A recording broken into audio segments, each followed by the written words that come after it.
I really don't know how to feel about this blueprint. So this is the Strands and Slaughter blueprint. This was added with the Altered Train event, except this was kind of a funny thing. So basically, like, we've known that we were going to be able to unlock this blueprint at some point for the last month. However, we actually haven't been able to work towards this blueprint. I mean, like, we have been able to a certain extent, except it's just been in very small doses because there was, like, the total goal of, like, almost 10k things per DNA strand, except you could only earn a certain amount per week. Oh, you gotta love the carrot on the stick live service mentality, I tell you. But anyway, as for the blueprint itself, like, you know, it looks decent enough. It's not animated or anything, but, like, you know, I'm of the belief that not every blueprint or camo necessarily needs to be animated, but at the same time, I mean, like, I don't know. I feel like maybe they could have done just at least a little something here. As far as the actual weapon itself goes, when it comes to attachments and, like, recoil control and all that, like, this is me not controlling the recoil at all. And, like, yeah, you know, it's a little bouncy, but then again, it is a battle rifle, so you have the choice of using it either full auto or semi-auto. And when you do actually try to control the recoil a little bit, like, yeah, you know, like, you can actually get this thing to be pretty stable. I would recommend switching around some of the attachments, though. And if you're wondering as to, like, what the absolute best way is to get this event done, I would just recommend doing it over in zombies. You can easily complete this entire thing in a game, maybe two at most. As for the rewards that you actually unlock for doing so, I mean, it's just the typical stuff, right? Like, there's a lot of double XP tokens, a few reticles, some emblems, some calling cards and stuff like that. Like, it's really just that kind of basic stuff. That being said, there is one camo that you unlock from that, which was in the final tier, which you guys probably saw there, called the Dendritic Devastation, I believe is how you're supposed to pronounce it. And,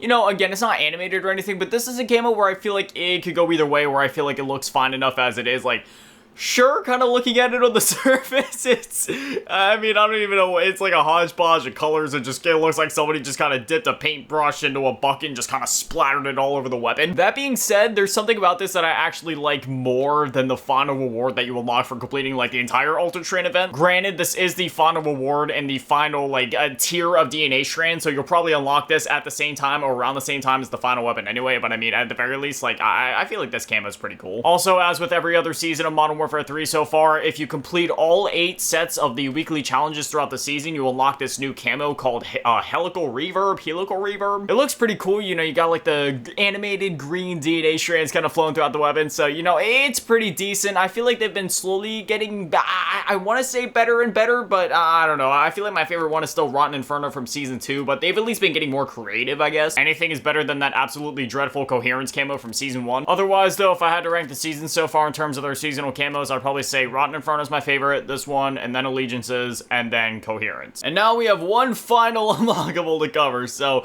for completing this week's set of weekly challenges, you unlock the Mutagen Blueprint for the FJX Horse. Now, it may not look like much at first, and you may be seeing, like, you know, some of the light flowing through the weapon, and that's actually not the lighting. Like, that's actually the animation of the weapon itself. Like, if you see right there, it's kind of like glowing and it flows through real slowly. You know, it's nothing too crazy, but it's cool at the very least. In terms of the weapon itself, when it comes to shooting it, yeah, the recoil goes a little bit crazy. We kind of come to expect that with the FJX Horse. If anything, I'd probably just recommend maybe slapping, you know, like the aftermarket part on this thing, the Jack Schmidt kit, which kind of makes it just like a bit more accurate. Either that or just some other attachments in general, whether that be stocks or grips or anything like that. If anything, I'd probably recommend just slapping the Jack BFB kit on it, the one that, you know, really does slow down your ADS speed, but gives you like a massive boost in all sorts of recoil and gun kick control. Otherwise, I'm glad that there was a lot to talk about. Oh man, look at that camo even in the main menu. Like, it does look really good. I'm actually gonna put that on one of my main classes. The MCW is like my showcase weapon though, so I do have to kind of keep this one on Interstellar. Otherwise, yeah, I'm glad that it took us a little while to get through those blueprints and all that, because otherwise, when it comes to actually playing the game itself,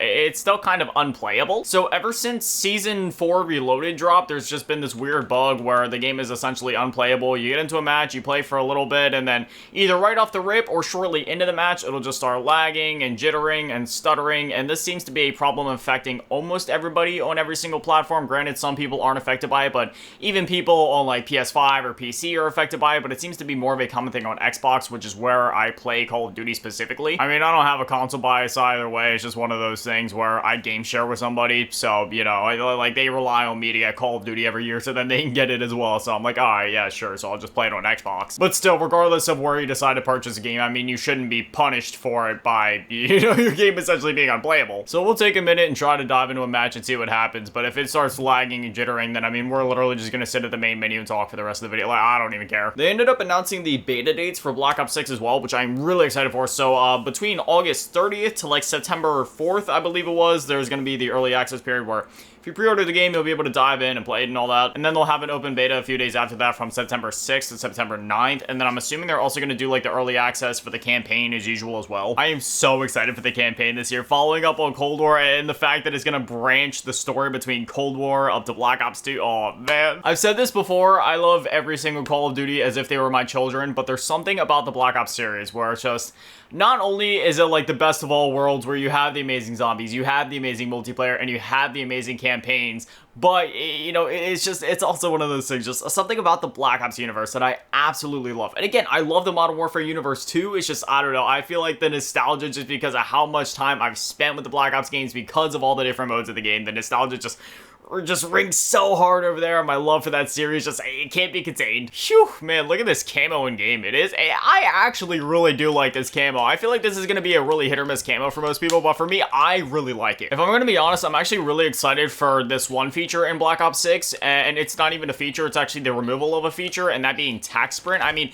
at least from like all the marketing material and stuff they've been talking about, I don't think tax sprinting is in the game. And it's not that I necessarily have anything against tax sprinting, it's just that sometimes I kind of get annoyed if having to sit there and spam me in the stick. And I know there's going to be some people that are like, well, you don't have to do that. You can just click down the stick once and run as normal. And while, yeah, I could do that, I mean, it's not the fastest way to get around the map. And obviously, you know, when there's a feature that integral in the game where sometimes you really do just need to be that fast, whether it be to cap objectives or to keep streaking out or to complete certain challenges and all that, like, yeah, you gotta do what you gotta do. You gotta spam the stick and start tax sprinting. I used to love tax sprinting because it's one of those things where I was like, oh, you know, Battlefield has had this for a while now, so it's cool that Call of Duty has it, but then, you know, it's just something about Call of Duty in particular where you're doing it all the time. And I know some people have talked about it kind of destroying their analog sticks over time or just making their thumbs hurt over time, and that's not even necessarily the problem for me. It's just, again, the fact that I'm always sitting there just spamming it over and over and over again. It does kind of build up that fear of like, okay, maybe I am destroying my stick, because I kid you not, like in the year of Modern Warfare 2 and Modern Warfare 3,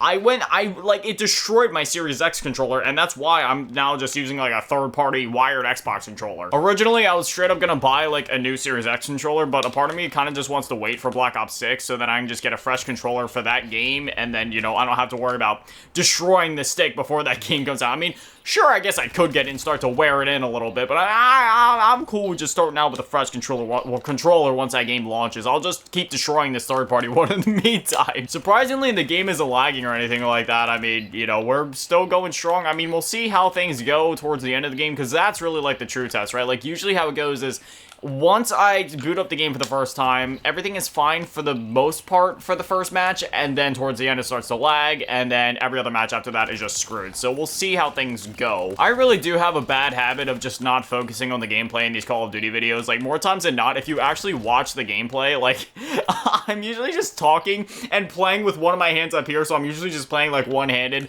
maybe killing somebody if I see them, maybe not. There's something about my brain, I stop caring when I'm commentating over a COD video. Oh no, I'm starting to see a little bit of the jitters. It doesn't seem to be kicking into full effect just yet, but I'm sure you can already start to see it. The frames dropping, the stuttering happen. It's very light, but this is how it goes. It starts out really light, and then it gets worse, and then it gets worse, and before you know it, it's an unplayable mess. Right now, like I said, it still seems to be fine enough, but you can see the jitters happening here and there. It just boggles my mind that they still haven't fixed this issue, because this has been going on since Season 4 Reload. That was almost a month ago, dog. It even happens over in oh, there it is. There's the lag kicking in right there. Y'all just saw that massive freeze. It's even started happening over in Zombies. Like, sometimes I'll get through the first match okay, but usually by the time I get down to the last, like, I mean, sometimes even within, like, the last 25 minutes, which is barely even halfway through the match, it just starts breaking. I remember yesterday when I first got on, I got through the first half of the first match, and then after that, literally, like, I was struggling so hard to get the rest of my challenges in the event done and all that. Like, the second match I played, it was literally just a slideshow. I'd get a frame every, like, 5 seconds, and it was terrible. That's one thing I love about console gaming, is that obviously these games are optimized in a very particular way for consoles, so you know anytime that it's not working, that it's something on the game's end, because, you know, if I was playing on PC, it could be a number of factors, right? It could be some with, you know, maybe the way my connection is set up, maybe something with the hardware itself, but, you know, since I play on console mainly, it's really easy to pinpoint and be like, yeah, dude, Call of Duty's game is just broken. broken right now. Like I said, this match is actually going pretty well, all things considered. Maybe it's like YouTuber luck. I mean, we are, again, still are having some of the jitters, but I mean, compared to what I was dealing with yesterday, this is actually a playable experience, whereas yesterday it was literally like, again, a frame every few seconds. Like, I'm not even kidding. Like, it was that literally you could not even play it. I just really hope that Black Ops 6 doesn't end up having all the weird issues that Modern Warfare 3's been having. You know, we've had a bunch of weird glitches and stuff. You remember, like, that time when all of our stats got reset for almost an entire day, and then we just had a bunch of weird UI and menu bugs and visual bugs, even ever since the beta, tracking issues, things just not working, not getting things that you should have had unlocked, but then they just weren't given to you. It's just, I don't know, man. As I always say, I love this game. I put hundreds of hours into it, but it's just one of those things where it's like, you know, I spent all this money on the game. I've invested so much time not only into this game, but the franchise as a whole, literally going on 2 decades at this point. Actually, no, yeah, 2 decades at this point. Been there since Finest Hour on the PS2. And it kind of just feels like a gut punch every time that stuff just kind of breaks like this. You know what I mean? Like, stuff's gonna happen, you know, on the back end. There's only so much you can do, especially when there's so many people working on these games. Like, it's definitely at a point where I'd say there's probably too many cooks in the kitchen to a certain extent, just because of how frequently and how strange some of the things that break truly are. But still, there's so many excuses you can make when you look at issues that are, you know, fundamental to the game itself, where they take weeks, if not months to fix sometimes, but then anytime there's an issue with the shop, it's resolved within like 5 minutes, so it kind of just shows you where their priorities are, and that's a conversation for a whole other day. Not trying to get into that there, and, you know, I don't like being all pessimistic or negative. I always, you know, try to be positive and optimistic and stuff, but again, when the game has been broken for almost a month at this point, to where I can only play a match if I'm lucky before things just start breaking for the day, I mean, it's like, come on, dog. Again, it's been a month. Can't we just fix something as small as having the game work and play? Anyway, they've already announced Season 5. That'll be coming out this coming Wednesday, and there's gonna be a bunch of crazy stuff coming with it. There's literally gonna be WWE operators coming to the game, so yeah, I don't know. I mean, when it comes to the crossovers and stuff, I'm kind of at that point where I just salute them. I'm like, hey, you know, whatever. I mean, there's already so much stuff in this game. Just do what you gotta do. We'll have a fresh slate here with Black Ops 6 here soon enough. It's one of those things where I don't mind the crossovers. Some of them are actually pretty cool, but it's also just like, you know, that's random, but alright, sure, we'll roll with it. But anyway, as always, massive shout out to all the Patrons, and channel members, thank you all in the low ball tier, and every shout out to all in the big ball tier. My last game is dad, man, and this shit that's on YouTube run events on the show. Thank you guys so much, guys. You're literal legends. I love you. Thank you guys for watching. Have an amazing day. Stay beautiful. I love you all. Peace.